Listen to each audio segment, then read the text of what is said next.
అదే RTV app వార్తల్ని క్షణాల్లో చదివే అవకాశం ఉంటుంది. ఒక న్యూస్ పేపర్, ఒక టెలివిజన్ ఛానల్ మీ చేతుల్లో ఎప్పుడూ ఉంటాయి. తూర్పుగోదావరి జిల్లాలో గత కొన్ని రోజుల నుంచి అయితే క్యాన్సర్ మహమ్మారి అయితే భయాందోళన గురి చేస్తుంది. ప్రధానంగా చూసుకుంటే తూర్పుగోదావరి జిల్లా అనపర్తి నియోజకవర్గంలో నుండి ఈ యొక్క గ్రామంలో ఏదైతే ఉందో బలభద్రపురంలో అయితే భారీ ఎత్తున క్యాన్సర్ సంబంధించినటువంటి ఈ యొక్క పేషెంట్లు అయితే బయటకు వచ్చినటువంటి పరిస్థితి ఉంది. ఈ నేపథ్యంలో భారీ ఎత్తున ఇదే విషయాన్ని అలాగే స్థానిక ఎమ్మెల్యే ఎవరైతే ఉన్నారో నల్లమల్లి రామకృష్ణారెడ్డి అసెంబ్లీలో లేవలెత్తిన నేపథ్యంలో మొత్తం ఈ యొక్క గ్రామంలో అయితే యుద్ధ ప్రాతిపదికన అయితే అక్కడంతా కూడా వైద్య సౌకర్యాలు అయితే ఏర్పాటు చేశారు. అలాగే అక్కడంతా కూడా ఇంటింటికి కూడా సర్వే నిర్వహించి ఎంతమంది ఉన్నారో అది కూడా ఇప్పుడంతా కూడా సర్వే చేసి గుర్తించే పనులు అయితే అధికారులు అయితే నిమగ్నమయ్యారని చెప్పాలి. ప్రస్తుతం స్థానిక ఎమ్మెల్యే నల్లమల్లి రామకృష్ణ గారు ఉన్నారు, మాట్లాడే ప్రయత్నం చేద్దాం. సార్ చెప్పండి, ఇది ఏ విధంగా ఇక్కడ గ్రామంలో విలయతాండం చేస్తుంది? ఎన్నాళ్ళ నుంచి ఈ యొక్క క్యాన్సర్ ఉందని గుర్తించడం జరిగింది? ఇప్పుడు ఎటువంటి సహాయక చర్యలు చేపడుతున్నారు?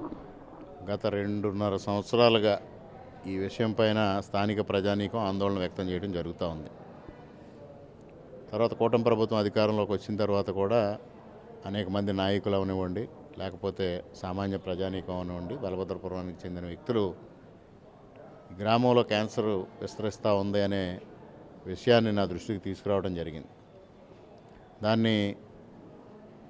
విషయాన్ని పూర్తిగా అవగాహన చేసుకున్న తర్వాత నేను మొన్న అసెంబ్లీలో దీన్ని లేవనెత్తడం జరిగింది. లేవనెత్తిన వెంటనే ప్రభుత్వం ఆగమేఘాలపైన స్పందించింది.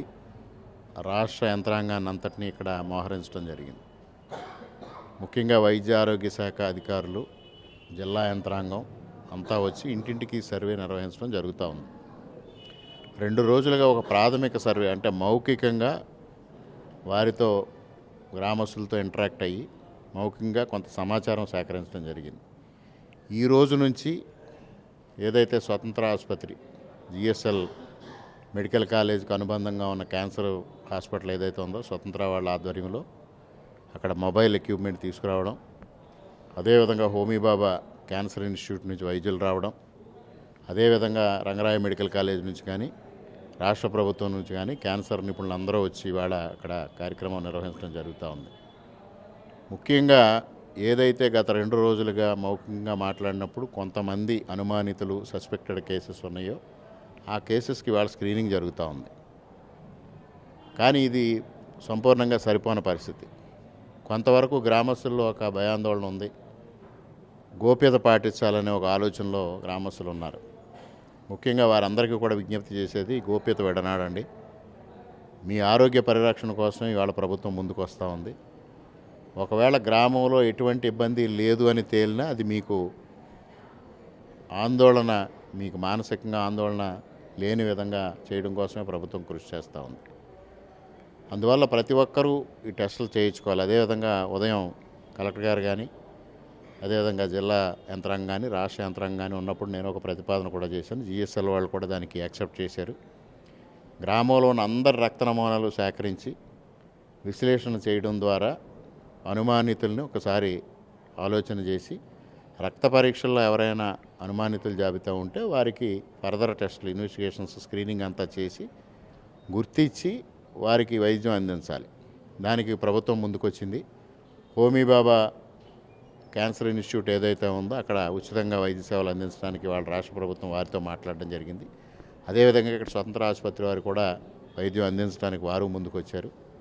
అదేవిధంగా ఇంతకుముందే చేసి ఆర్థికంగా ఏదైనా ఇబ్బందులు పడిన వాళ్ళకి ముఖ్యమంత్రి సహాయాన్ని ద్వారా సహాయం అందించడానికి కూడా మేము నిర్ణయం తీసుకున్నాం. అన్ని విధాలుగా ఆ గ్రామంలో ఎవరైతే క్యాన్సర్ రోగులు కానీ, కిడ్నీ సంబంధిత బాధ్యతలు కానీ, లివర్ డిజార్డర్తో ఉంటున్న వ్యక్తులు కానీ వారందరికీ సహాయ సహకారాలు అందించడానికి వాళ్ళ ప్రభుత్వం కృత నిశ్చయంతో ఉంది.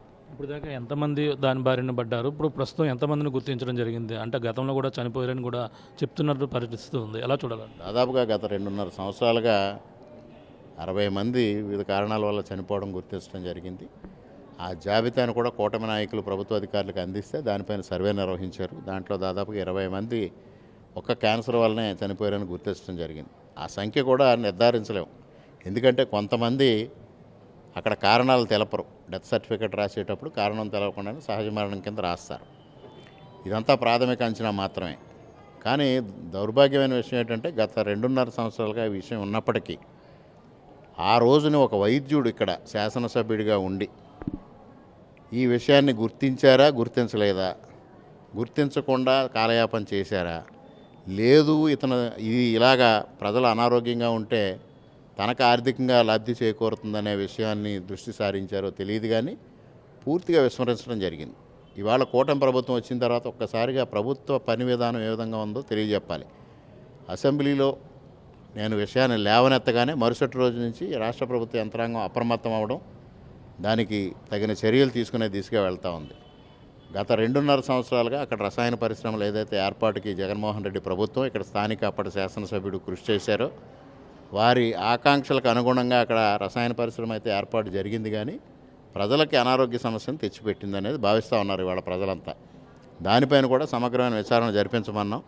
పొల్యూషన్ కంట్రోల్ బోర్డు అధికారులు కూడా ఈరోజు గ్రామానికి రావడం జరిగింది. అదేవిధంగా పూణే నుంచి నేషనల్ ఇన్స్టిట్యూట్ నుంచి కూడా సైంటిస్ట్స్ రావడం జరిగింది. వీరందరి ఆధ్వర్యంలో అక్కడ పొల్యూషన్కి సంబంధించిన ఏది తప్పు జరుగుతూ ఉందనేది కూడా నిర్ధారణ చేయడం కోసం ముందుకు వెళ్తూ ఉన్నారు. తప్పనిసరిగా ఇవన్నీ దిద్దుబాటు చర్యలు తీసుకొని మూల కారణం శోధించి దాన్ని నివారించడం ద్వారా ప్రజల ఆరోగ్యాన్ని పరిరక్షించాలనేది మా భావన. గతంలో అక్కడ ఫ్యాక్టరీ వద్దని ఉద్యమాలు చేశారు, ఎంతో వేశారు కాదు. సాక్షాత్తు సీఎం స్థాయి వ్యక్తి వచ్చి ఈ యొక్క ఫ్యాక్టరీని ప్రారంభించిన పరిస్థితి ఉంది. ఈ పరిణామం ఎలా చూడాలంటారు? వారికి ఆర్థిక లబ్ధి తప్పించి ప్రజల ఆరోగ్యాన్ని పట్టణ వ్యక్తులు వైఎస్ఆర్సీపీ నాయకులు జగన్మోహన్ రెడ్డి కానీ ఇక్కడ సూర్యనారాయణ రెడ్డి కానీ దానికి సాక్షిభూతంగా ఇవాళ ఇక్కడ నిలిచింది ఇదంతా, ఈ వ్యవహారం అంతా.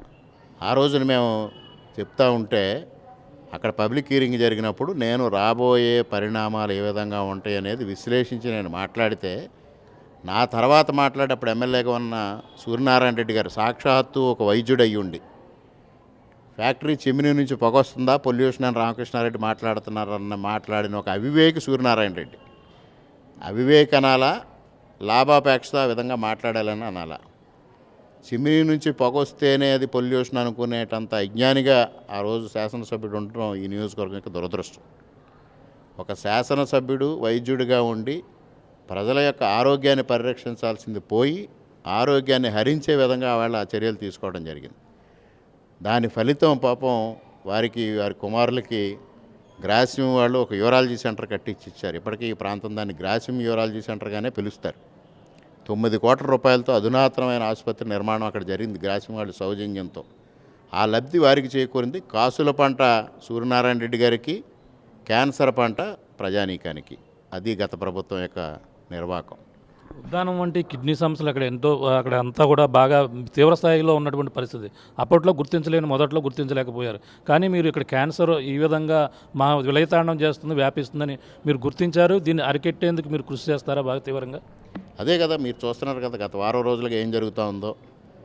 నేను అసెంబ్లీలో ప్రస్తావించటమే దీనికి ప్రధాన కారణం. ఇవాళ రాష్ట్ర ప్రభుత్వ యంత్రాంగం సాక్షాత్తు పూణే నుంచి వాళ్ళ నేషనల్ ఇన్స్టిట్యూట్ నుంచి సైంటిస్టులు వచ్చే పరిస్థితి వచ్చిందంటే కూటమి ప్రభుత్వం ఏ విధంగా పనిచేస్తూ ఉందనేది మీరందరూ అర్థం చేసుకోవాల్సిన అవసరం ఉంది. ఆ గ్రాసిమ్లో ఏమేమి తయారవుతున్నాయని చెప్పేసి ప్రధానంగా నిర్ధారణ రావడం జరిగిందండి. ఒక్కటని అంటే పలానాదని చెప్పడానికి వీలు లేదని కొంతమంది చెప్తున్న పరిస్థితి.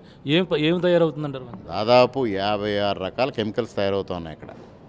56 రకాల్లో అత్యంత ప్రమాదకరమైన sulphuric acid, chlorine, caustic soda లాంటి కెమికల్స్ తయారవుతూ ఉన్నాయి. ముఖ్యంగా ఈ ప్రోడక్ట్స్ బయటికి వెళ్ళడం, అదేవిధంగా ముడి సరుకు లోపలికి రావడం, వందలాది వాహనాలు తిరుగుతూ ఉన్నాయి ఆ గ్రామంలో. దానివల్ల శబ్ద కాలుష్యం, వాయు కాలుష్యం, జల కాలుష్యం ఇవన్నీ వస్తూ ఉన్నాయి. దీనికి ముందు అక్కడ కేపీఆర్ ఫెర్టిలైజర్స్ అండ్ పెస్టిసైడ్స్ ఉంది. దాదాపు 15 సంవత్సరాలుగా గ్రామంలో వాడు నడిపిస్తూ ఉన్నారు. దానివలన కూడా ఇటువంటి ప్రమాదం సంభవించే పరిస్థితులు ఉన్నాయి. అది కూడా అధ్యయనం చేయమని వాళ్ళ నిపుణులను కోరడం జరిగింది. ప్రధానంగా ఇప్పుడు ఏదైతే ఆ యొక్క గ్రామమే బలభద్రపురం గ్రామం ఒకటి ఉందో, ఇంకా ఏదైనా గ్రామాలు బారిన పడే అవకాశం ఉందంటారు? ఆ చుట్టుపక్కల 3-4 కిలోమీటర్లు ఇక్కడ రిజల్ట్స్ వచ్చిన తర్వాత అక్కడ కూడా వెళ్తారు. అయినప్పటికీ కూడా ప్యారలల్గా అక్కడ కూడా స్టార్ట్ చేశారు. 3 కిలోమీటర్ల రేడియస్లో ఏ గ్రామాలు ఉన్నాయో ఆ గ్రామాలన్నింటిలోని స్టడీ జరుగుతూ ఉంది. Thank you. చూస్తున్నా ఇది పరిస్థితి. ఏదైతే బలభద్రపురం గ్రామంలో ఈ యొక్క క్యాన్సర్ అయితే విస్తారంగా వ్యాపరిస్తుంది. ఈ నేపథ్యంలోనే ముందుగానే దాన్ని గ్రహించి స్థానిక ఎమ్మెల్యే నల్లమల్లి రామకృష్ణారెడ్డి గారు అసెంబ్లీలో లేవలెత్తారు. దీనిపై అధికార యంత్రాంగం కూడా కదిలింది. అలాగే వైద్య బృందాలు కూడా వివిధ ప్రాంతాల నుంచి కూడా వచ్చి ఇప్పటికే రీసెర్చ్లు ప్రారంభించారు. ఇంటింటికి కూడా సర్వే చేసి ఏ విధంగా వస్తుంది, ఎంతమంది బాధితులు ఉన్నారు అనే పని మొత్తం అందరిని కూడా సర్వే చేసే పనిలో అధికారులు అయితే నిమగ్నమయ్యారు. అలాగే ఏదేమైనా గతంలో చేసినటువంటి ప్రభుత్వం చేసిన తప్పిదం వల్లే ఇప్పుడు ఫ్యాక్టరీ ఏదైతే గ్రాసిమ్ ఫ్యాక్టరీ ఏదైతే ఉందో దానివల్లే ఈ యొక్క ఏదైతే క్యాన్సర్ మహమ్మారి గ్రామాన్ని పట్టి పీడిస్తుంది. ఏదేమైనా కూటమి ప్రభుత్వంలో ఈ యొక్క గ్రామాలలో ఏవైతే బారిన పడుతుందో వాళ్ళందరూ కూడా మొత్తం అందరూ కూడా రక్షించి ఈ యొక్క కాలుష్యం బారిన ప్రతి ఒక్కరిని కూడా రక్షిస్తామని చెప్పేసి స్థానిక ఎమ్మెల్యే నల్లమల్లి రామకృష్ణ గారు చెప్తున్న పరిస్థితి ప్రధానంగా ఉందని చెప్పాలి. ఇది కూడా తాజా పరిస్థితి. కెమెరామెన్ అనిల్తో ప్రకాష్, RTV, అనపర్తి నియోజకవర్గం నుంచి. మరిన్ని వీడియోస్ కోసం ఛానల్ ని సబ్స్క్రైబ్ చేయండి. లేటెస్ట్ అప్డేట్స్ కోసం వాట్సాప్ ఛానల్ ని ఫాలో అవ్వండి. ఆ లింక్ డిస్క్రిప్షన్ లో ఉంది.